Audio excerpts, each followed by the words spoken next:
On Monday morning, men who never knew Zara's name were suddenly hovering around her desk with lattes and awkward smiles. And not just them, she had also attracted the attention of Mr. Kwan, the most feared man in Korea and the cold majority shareholder of the firm. Zara kept her head down behind her thick glasses, heart pounding under her oversized cardigan, because the last thing she wanted was the attention, especially not from a man like Kwan. But it wasn't always this way for Zara, and so let me give you the genesis of how all of this happened. But before I do, I need you to do something for me first. If you have ever tried to disappear from your own life, packed up everything, moved somewhere nobody knew your name, and told yourself this is fine, I am fine, you are going to feel this story in your chest. So, like this video, subscribe, and don't you dare leave, because Zara's story is about to make you ask for more. Let's dive right in. Her name is Zara, and at 26 years old with a voice that once stopped entire arenas cold, the kind that made strangers cry in their cars without understanding why. The kind of voice that gets you on magazine covers, in green rooms, in conversations you were never supposed to be left out of. But she does not use it anymore. Not here, not in Seoul, not in the quiet, carefully constructed life she has built around herself, like a fortress she designed from scratch. She has an apartment just big enough with a wardrobe that is practically a second identity, oversized cardigans in colors that do not ask for attention, thick-rimmed glasses she does not actually need, hair pulled back so flat and so plain that people's eyes slide right off her face without stopping. That is not an accident. That is a decision she makes every single morning. 2 years ago, she packed 2 bags, not even a full suitcase, bought a one-way ticket out of Atlanta and disappeared. No farewell post, no explanation, no forwarding address. Just gone. Because something happened in that city that broke something in her that she is not ready to name out loud yet. A betrayal so personal, delivered by someone she had trusted completely, that it did not feel like a wound. It felt like a collapsed world. Like the whole foundation went at once. So she left.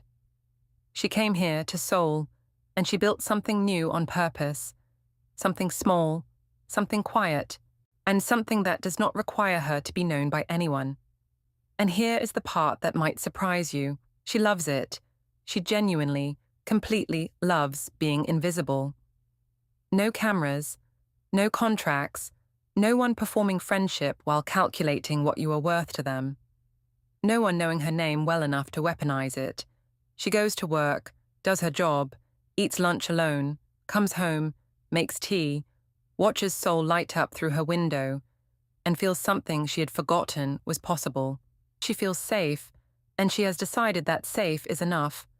Now hold that thought, because the thing about invisibility is it only holds until someone actually sees you. At the marketing firm, Zara is good at her job the way she's good at everything she commits to. Quietly, completely, with zero interest in the applause at the end.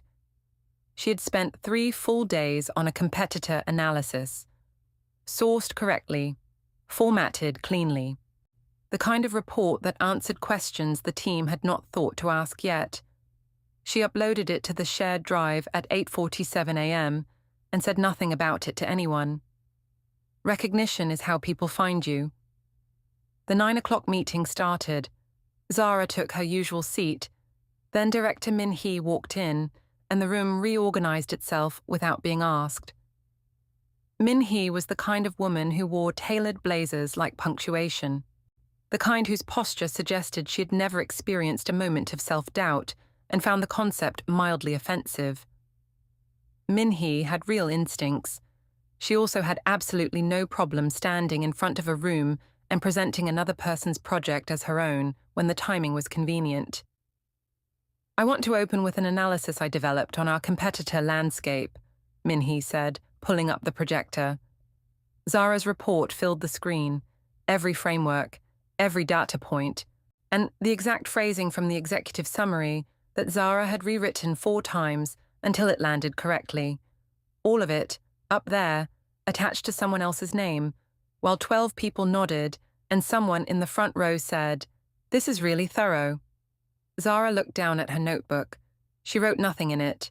She did not raise her hand, did not clear her throat, did not do any of the things the version of herself from 2.5 years ago, the one with the record deal, and the sold-out shows, and the unshakable belief that effort eventually got noticed, would have done without hesitating. She just sat there, breathed through it, filed the feelings somewhere she did not visit often, because this was not the first time something she built quietly ended up with someone else's name on it. That was practically how her whole career in Atlanta ended. The meeting ended. Zara was 2 steps from the door, almost 3, when Minhee's voice landed across the room like a hand on her shoulder. Zara. Flat, unbothered, the tone of someone who has never once questioned whether they have the right to ask. Before you head out, the team could use coffee, would you mind? In front of everyone still left in the room, Zara stopped, turned, nodded once, and went to get the coffee. Because this was the life she chose. Small, silent, below the radar. She just had not figured out yet that the radar was already finding her. Angel had been in Seoul for exactly 26 hours, and she had already diagnosed everything wrong with Zara's life. She was sprawled across Zara's couch like she owned it, one leg dangling off the armrest, eyes moving slowly around the apartment with the particular expression of someone taking inventory of a crime scene. So this is it, Angel said. Not a question, a verdict. This is it, Zara said from the kitchen, and unbothered, filling the kettle. Zara, Angel sat up slightly. Baby, there is one candle. One. And it smells like fresh linen, which is not even a real scent. That is just what clean air smells like. You have 3 books stacked by the window, and they are all non-fiction. Your throw pillow does not have a single fun pattern on it. It is beige. Your pillow is beige. Beige is calming. Beige is what happens when color gives up. Angel dropped back against the cushions.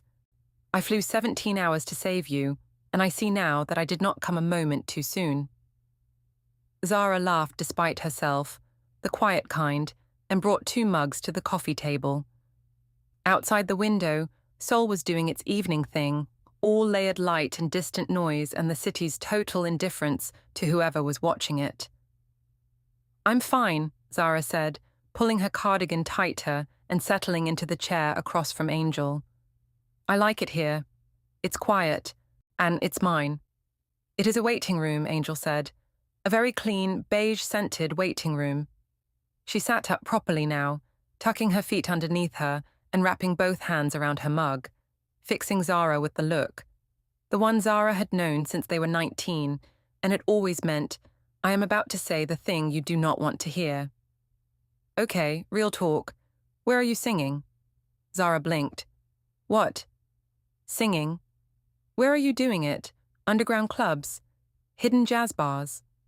One of those late-night spots where nobody uses their real name, and the drinks are terrible, but the acoustics are incredible. Because, Zara, I know you did not leave your soul at Hartsfield-Jackson Airport. That voice does not just turn off. So where is it going? Zara stirred her tea slowly. She let out a dry, flat laugh that had no joy in the middle of it. My only audience these days is the pigeon that perches on my windowsill at 7 a.m, she said. And the bathroom mirror when the steam gets thick enough to hide my face. She paused. Besides, the pigeon is a tough critic. He usually flies off after the first verse. Angel stared at her for a long moment. The pigeon, she repeated. He has standards. Zara Josephine Campbell. Do not full name me in my own apartment. I will full name you in every time zone until you hear yourself. Angel leaned forward. You are 26 years old. You have a voice that made people weep in arenas. And you are performing for a bird with no loyalty and a bathroom mirror. In Seoul. Voluntarily. She shook her head slowly. Brad broke your deal, not your gift. There is a difference. He does not get both. The name landed the way it always did, like something dropped from a height. Zara's jaw went slightly tight. She looked at her mug. I didn't come here to talk about Brad. I know you didn't. That's exactly why we need to. Angel, I'm not pushing. I'm just saying. Angel softened her voice, just slightly. You ran far enough. You found your quiet. I respect the whole ghost era, genuinely, but at some point the ghost has to remember she's still got a body. She reached over and squeezed Zara's hand once. I'm here all weekend. We will deal with none of it tonight. Tonight I just want to sit with you and eat whatever is in that suspiciously empty fridge and… Zara's phone buzzed on the table between them. She glanced at it out of habit, and ready to ignore it the way she ignored most things after 7 p.m. But the subject line made her stop. She picked it up, read it once, and something shifted in her face. Something loose and warm and genuine that Angel clocked immediately because it was so different from every expression Zara had worn in the last 20 minutes. A real smile. A fully arrived, nothing-performed smile. Oh, thank God. Zara sat up straight, and turning the screen toward Angel with the energy of someone just handed an unexpected reprieve. Angel, look. The company anniversary gala is this Friday. The office is closing at noon so the executives can prep, which means I am completely, entirely, 100% yours. No emails, no reports, no Min-hee humiliating and asking me to fetch things in front of people. She was already thinking out loud, already building the itinerary. I can finally take you to Gwangjang Market. We can eat everything. We can just walk around and be tourists all night, and I can show you the street I found with the lampposts that look like they belong in a film. And we can… Angel took the phone out of her hand, not rudely, just with the clean, practiced efficiency of a woman who had already made up her mind before Zara finished the sentence. She read the email. All of it. Her eyes moved slowly across the screen, and Zara watched her face do several things in quick succession. Then she put the phone down on the table, stood up, clasped her hands together. Black tie, Angel said. Angel. Grand ballroom. We are not. Corporate elite. She looked up. Zara, we are not spending Friday night at a market. I love that market. I love you, which is why I'm telling you that we are going to this gala.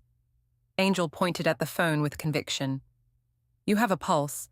You need to be reminded of that in a room with chandeliers and good lighting. On Friday night you are not a ghost. You are a guest. Put your beige pillow down and come with me. I was not invited to the gala, Angel. It says corporate elite. That means the executives and the shareholders and the people who actually… Did it say employees cannot attend? Zara opened her mouth. Did it say that specifically? She closed it again. Angel smiled. It was the smile of someone who had already won and was simply waiting for the paperwork to confirm it. Thursday evening became boutique hunting because Angel decided that the gala required a dress that had not been purchased in a state of deliberate self-erasure, which ruled out approximately everything currently in Zara's wardrobe. The boutique Angel pulled her into had the kind of quietness that sounded like luxury. Zara was flipping through a rack near the entrance when she stepped backward without looking and collided with someone coming around the corner in the opposite direction. Her elbow caught first, then her shoulder. The collision was solid enough that she stumbled half a step. Sorry, she started automatically, turning. I wasn't looking. That was completely my… The man she had walked into looked down at her with the expression of someone whose patience had been interrupted mid-thought. Tall, dressed like he had never in his life owned anything that did not fit him perfectly. He looked at her the way people look at minor inconveniences. Hana, watch where you're going, he said. Simply. Without softening it at all. Zara blinked. She had apologized. She had apologized immediately, genuinely, before he said a single word. And this man had taken that apology and responded to it with the energy of someone issuing a parking citation. Excuse me, she said. You heard me. I did hear you, which is why I'm confused about why you felt the need to be that snippy about an accident. She held eye contact, and there it was. That thing, that the cardigan and the glasses and the low bun and the 2 years of practiced smallness could not fully extinguish. The part of Zara that had stood on stages and held rooms and was not, regardless of current costuming, afraid of a man with a cold face. I already apologized. You didn't have to be rude about it. Something moved in his expression. Not quite surprise, more like recalibration. He looked at her for exactly 1 second longer than she expected, and then he stepped around her without another word and continued through the boutique like the whole exchange had already been filed somewhere irrelevant. Zara turned back to the rack. Angel materialized at her elbow half a second later. Who was that? Nobody, Zara said. Rude person, forget it. He was staring when he walked away. Good for him. She pulled a hanger forward. Did you find anything? Angel held up a dress, burgundy silk, and simple in the way that things are simple when the cut does everything. Floor length, the kind of color that did not ask for jewelry, did not ask for much at all, just required the person wearing it to show up fully. Zara looked at it. Try it, Angel said. She tried it, when she turned to the mirror. The color did something to her complexion that the cardigans had spent 2 years undoing. She stood there and looked at her own reflection, and for just a moment, just a flash, barely a second, something behind her eyes came back online.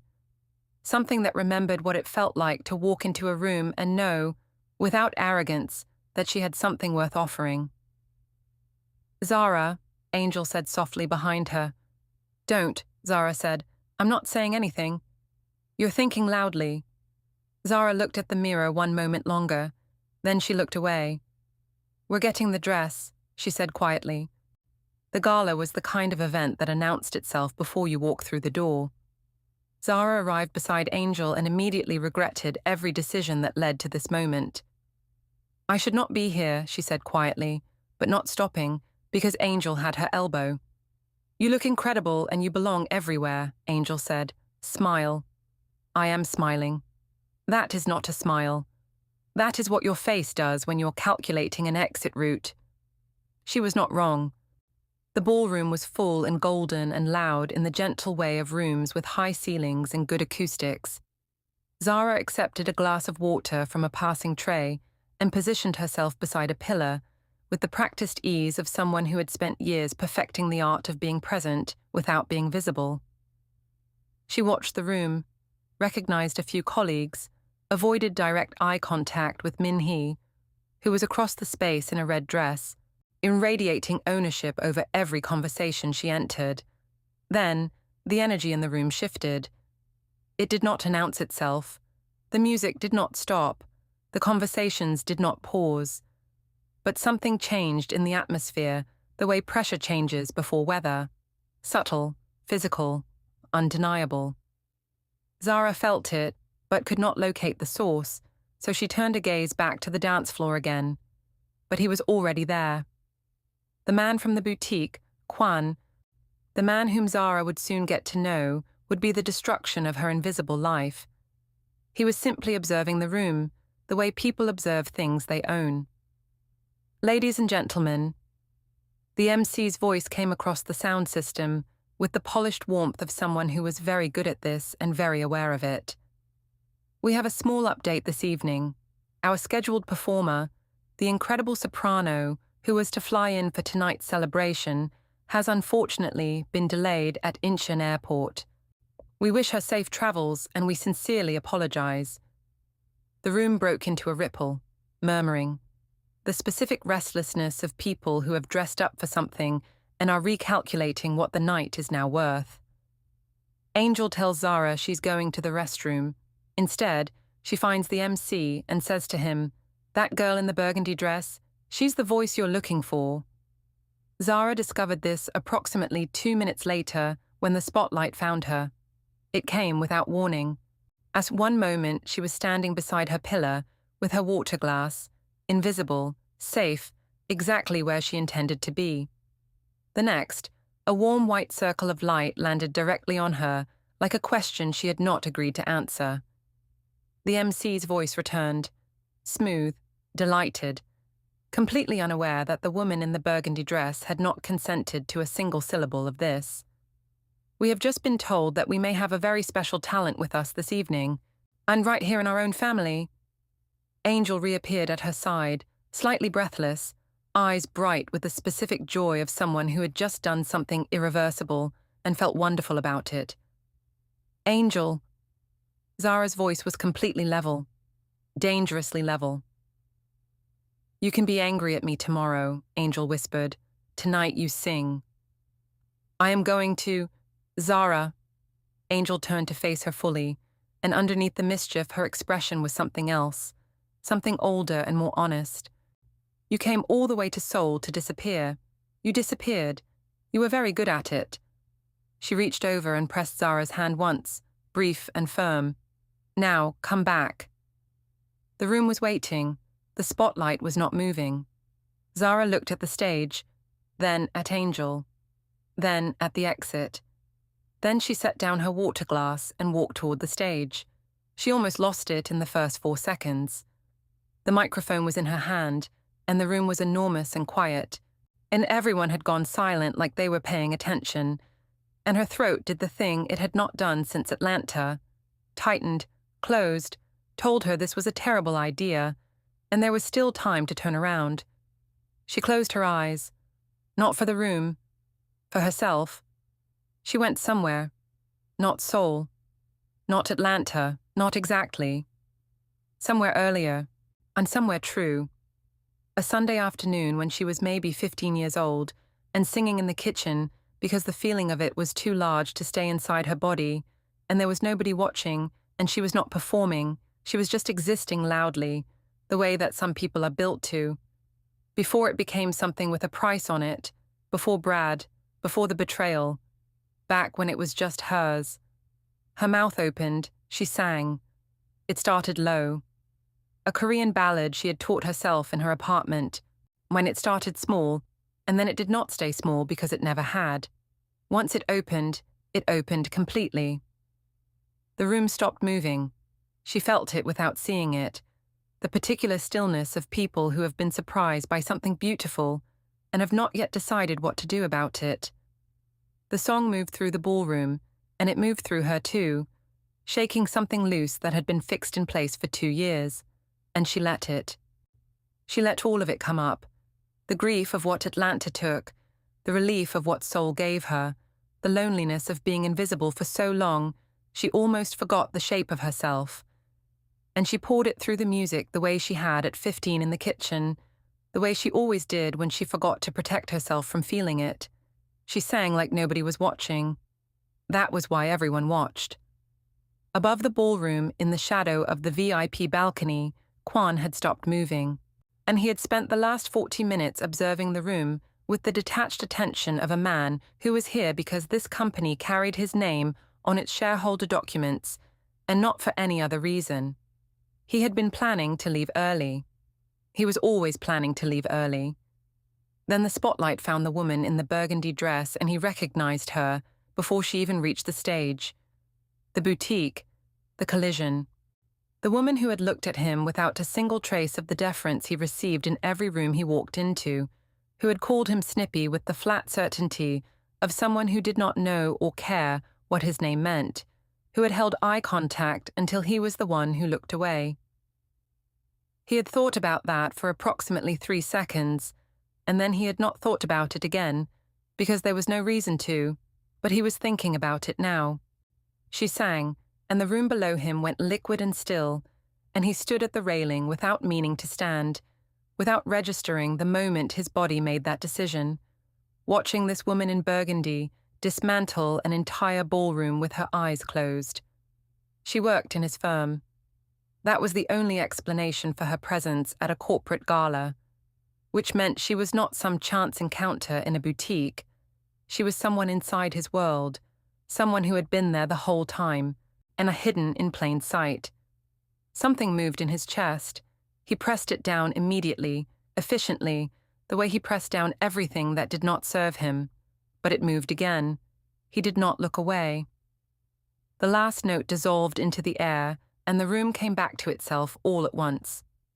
Applause arriving like a wave breaking, people on their feet. The MC saying something into the microphone that Zara was not processing because she was already stepping back from the microphone and turning and finding Angel with her eyes across the room. Angel had both hands pressed to her mouth, eyes wet, nodding. Zara walked off that stage, crossed the ballroom floor without stopping for a single person who tried to catch her arm, reached Angel, grabbed her hand, and they walked straight for the exit, not slowly, not looking back, and moving with the specific momentum of someone who has just done something enormous and needs the night air before they can figure out what it means.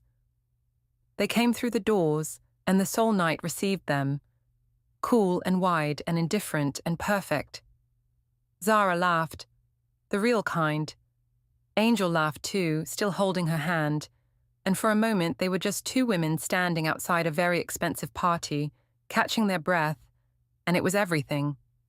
Inside the ballroom, Kwan stood at the railing of the VIP balcony and watched the burgundy dress disappear through the exit doors.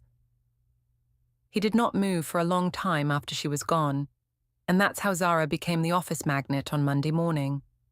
The men who had never looked at her twice, suddenly finding reasons to exist in her vicinity.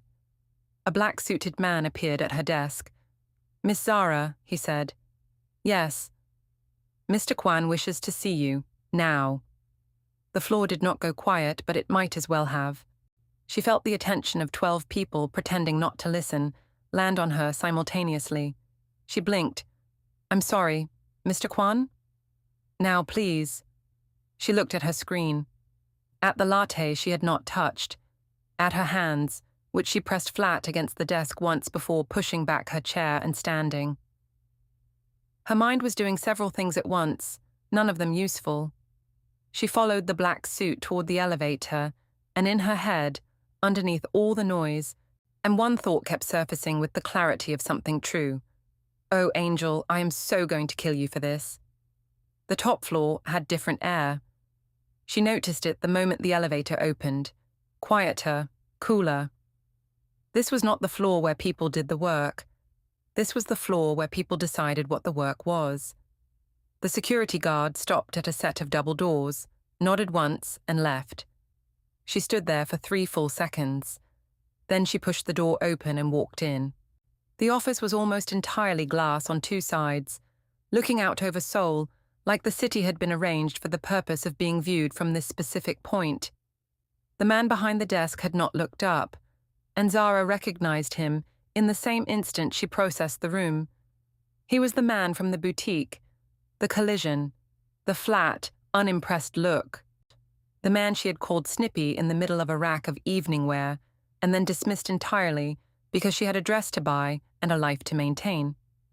Standing in his office now, she had one singular internal thought, delivered with complete composure.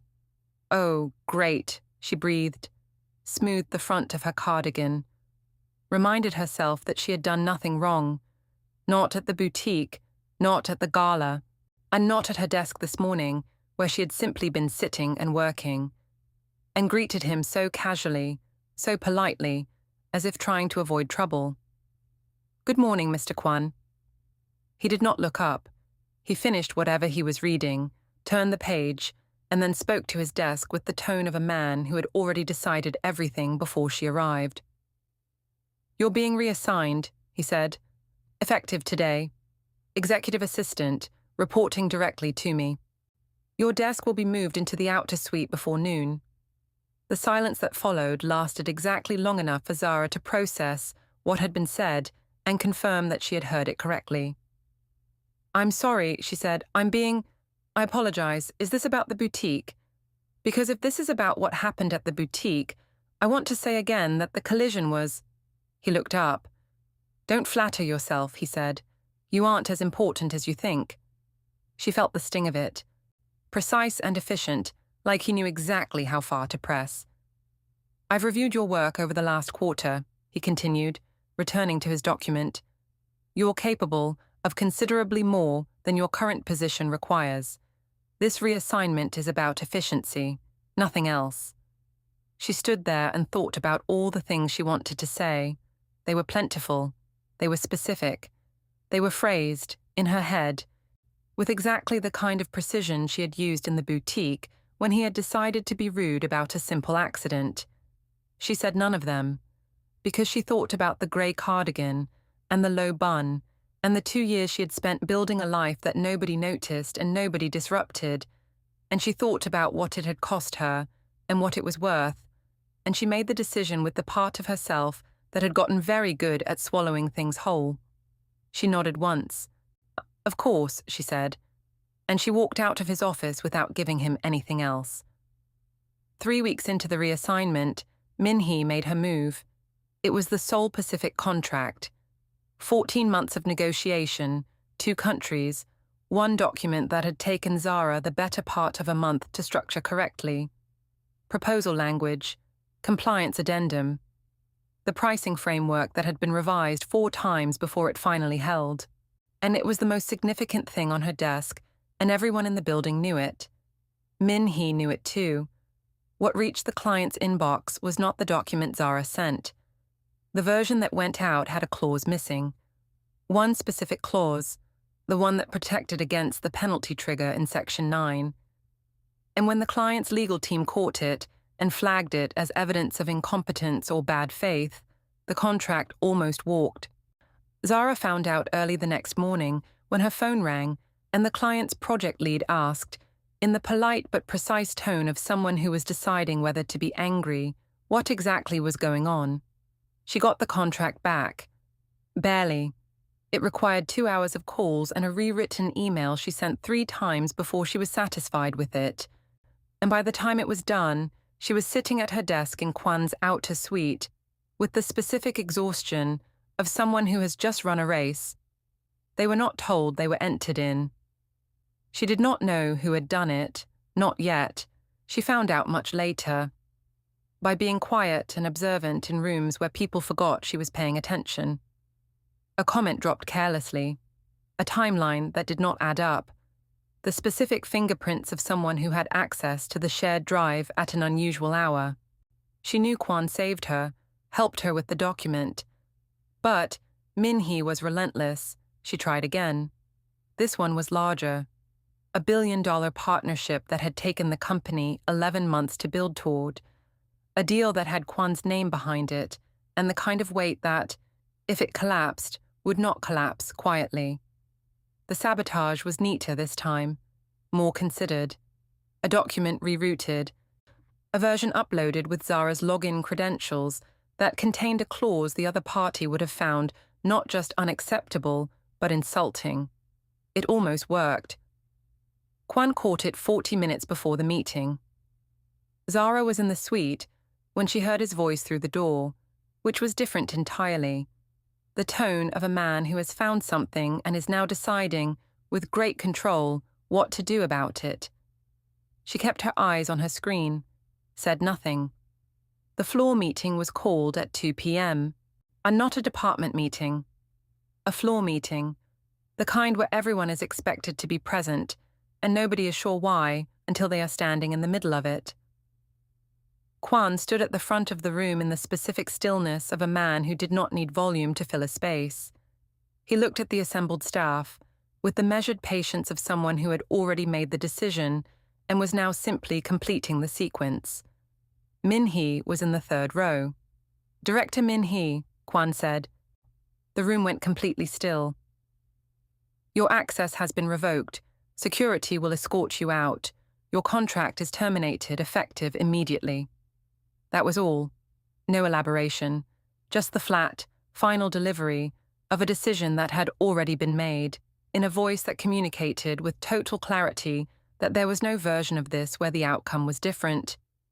Min-hee's composure held for exactly 4 seconds. Then something moved through her face. Shock, then fury. She opened her mouth. But Kwan had already turned away. People exchanged looks with the careful restraint of a staff who understood that this was not the moment for visible reaction. Min-hee left. The meeting was dissolved. Zara sat at her desk and stared at her screen.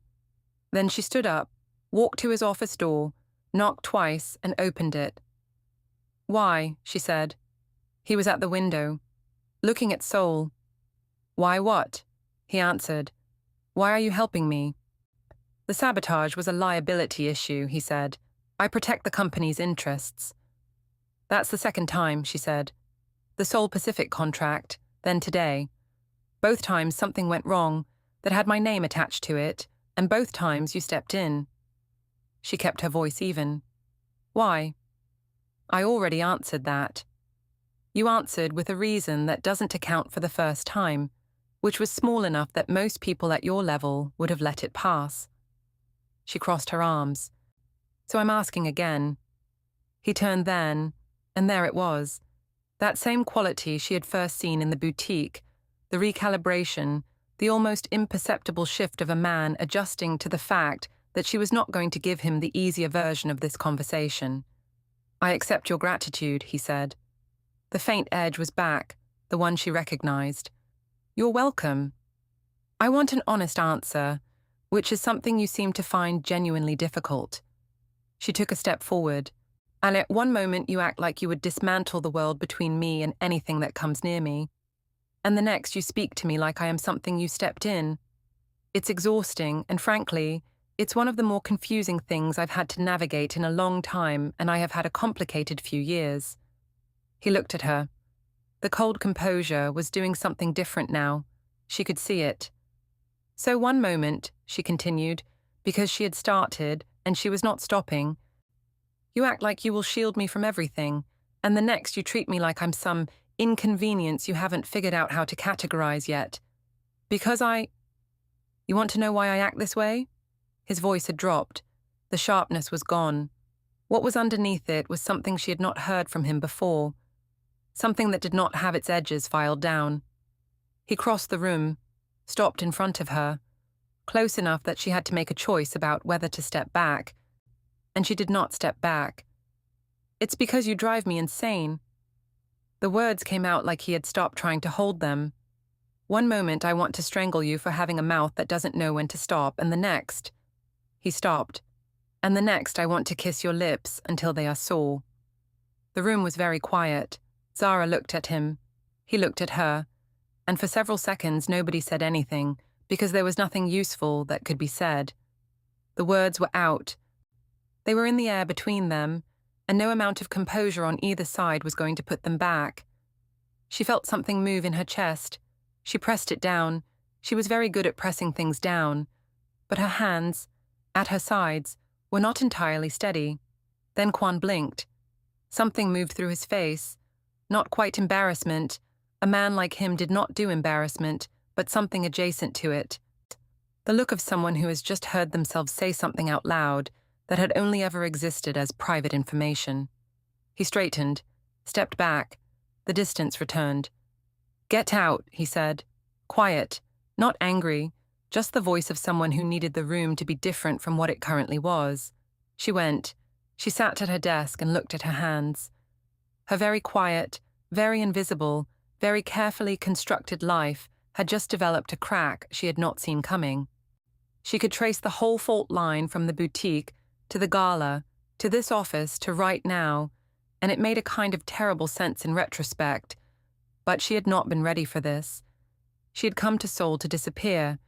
She had chosen the low profile because she could not afford to be seen again. Not after Atlanta. Not after what it cost her last time. And now she was sitting 10 feet from a man who had just told her, in very plain language, exactly how she made him feel. She did not know what to do with that. Inside the office, Kwan stood at his window and looked at Seoul with the expression of a man having a completely private reckoning. He had spent 4 years running his world with the specific discipline of someone who had built a belief, after significant evidence, that there was nothing left that could catch him off guard. He had been wrong. He had been wrong about the burgundy silk dress lady on a gala stage, and he had been wrong in a boutique holding eye contact without flinching, and he had been very wrong just now when he opened his mouth and said the truest thing he had said to anybody in longer than he could accurately measure. He was not a man who said true things out loud. He was a man who ran criminal networks across 2 countries and sat in boardrooms and moved the pieces of the world around with his quiet, enormous reach, and he had always been the one who left first. He pressed his palm flat against the cold glass of the window. He was not sure what would come next, but he was sure, with a clarity that unsettled him, that he was going to find out. The eviction notice was slipped under Zara's door at 11 o'clock on a Thursday night. No warning, no prior complaint, just a single sheet of paper with formal letterhead and a deadline of 7 a.m. the following morning. And signed by a landlord who had been perfectly pleasant for 2 years and had now apparently decided, overnight, that her tenancy was no longer workable. Zara sat on her kitchen floor and read it 3 times. Then she looked around her apartment. The one candle, the non-fiction books by the window, the plants she had kept alive through an entire Seoul winter through sheer stubborn consistency. The small, deliberate, carefully assembled evidence of a life she had built from scratch with both hands. She already knew who was behind it, the girl whose daddy had connections, Min-hee. She did not even need to think very hard about it. She packed through the night. 7 a.m. found her on the pavement outside her building with 2 suitcases and the specific exhaustion of someone who has not slept and has run out of the kind of anger that keeps you warm. She pulled out her phone to call Angel. She put it away, then pulled it out again. Then she heard the cars, not one car, and 3 black SUVs moving in a particular formation. They pulled up to the curb in front of her building with the unhurried certainty of people who already knew exactly where they were going. The middle door opened. Kwan stepped out. Dark coat, that face. He looked at her standing on the pavement with her 2 suitcases, and his expression did not change, but something behind it did. Something that moved quickly and was immediately controlled. He crossed the pavement and held out a folder. Oh, she did not take it. What is this? Open it. She took it, opened it, read the first page. Then she looked up at him. You bought the building, she said. The lease transfers to your name this afternoon. She stared at him. Then she closed the folder carefully, and she looked at this man standing on her pavement at 7 in the morning, and everything she had been holding together through the night came up at once. What are you doing? Her voice was not loud. It was the opposite of loud. What exactly do you think you are doing? You promoted me without asking. You fired your director in front of the entire company. You said things to me in that office that I cannot get out of my head no matter how hard I try. She pressed the folder against his chest and he took it. And now you buy me a building. Like that is a normal thing. Like I am supposed to just... She stopped. Breathed. Why can't you leave me alone? I came here for a quiet life. And I do not want trouble. I do not want this attention. I do not want any of this. Kwan was quiet for a moment. Then he said, I know. Then why? Because I tried. He said it simply. No performance in it. I tried leaving you alone. I tried treating you like every other person in that building. I tried being in the same room as you and feeling nothing. A pause. I'm not good at things I can't do. She looked at him. Zara.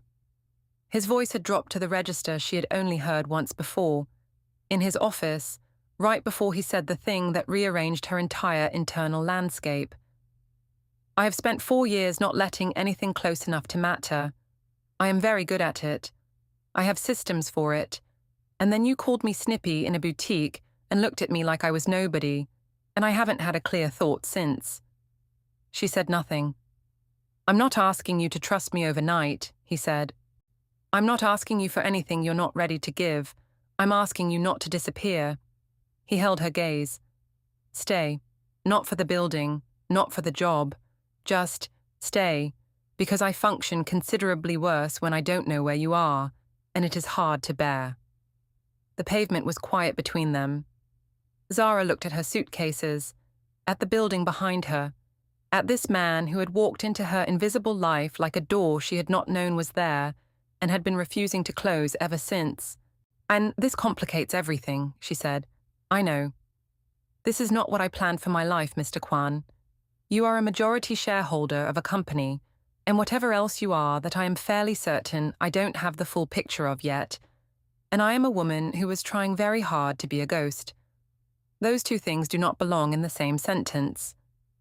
Probably not, he said, so you understand why this is terrifying. He said it without flinching. Yes, I understand that.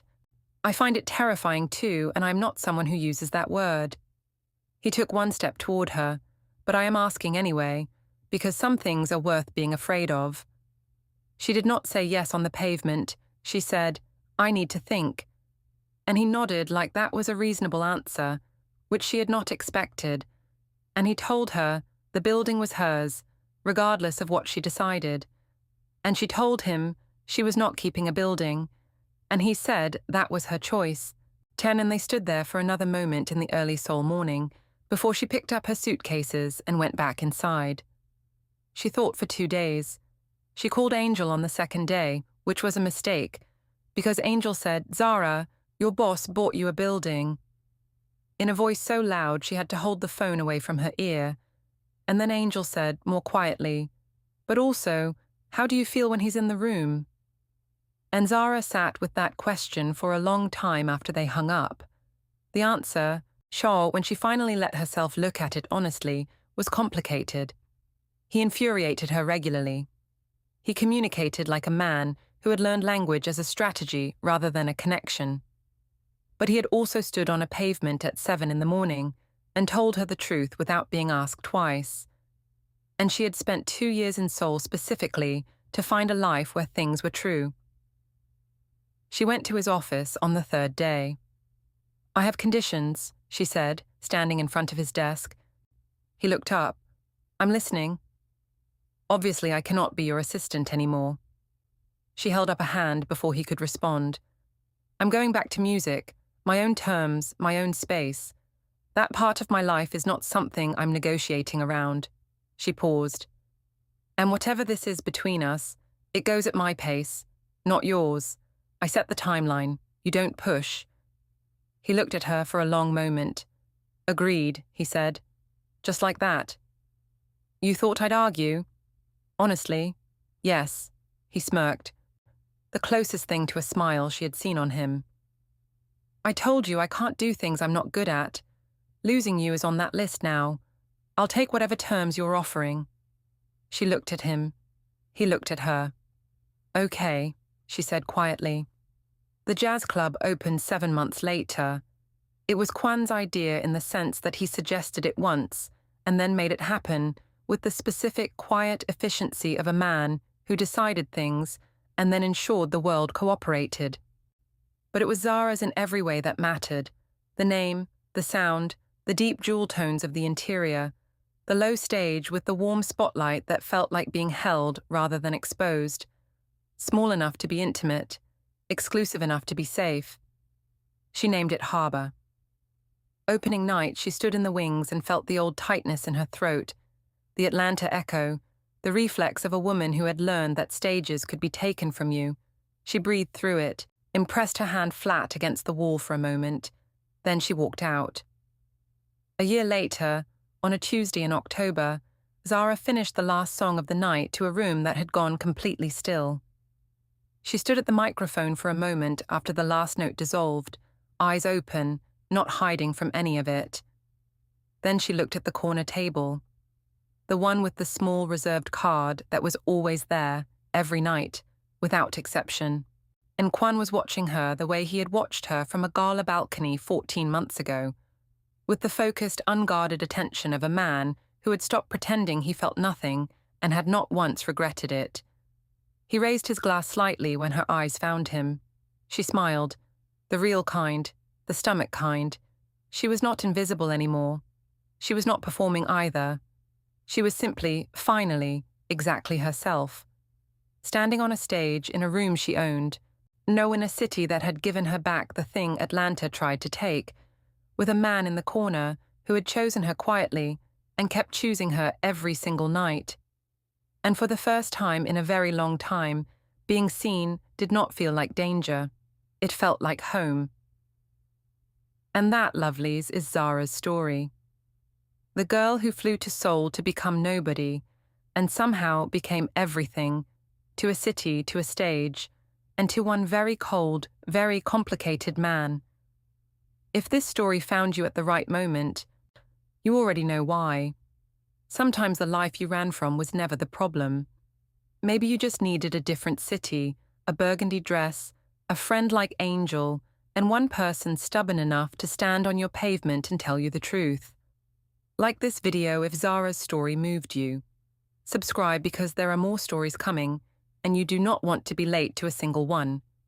Drop a comment and tell me, are you Team Kwan, or did he need to do more work first? Because that conversation is going to be interesting. I will see you in the next one.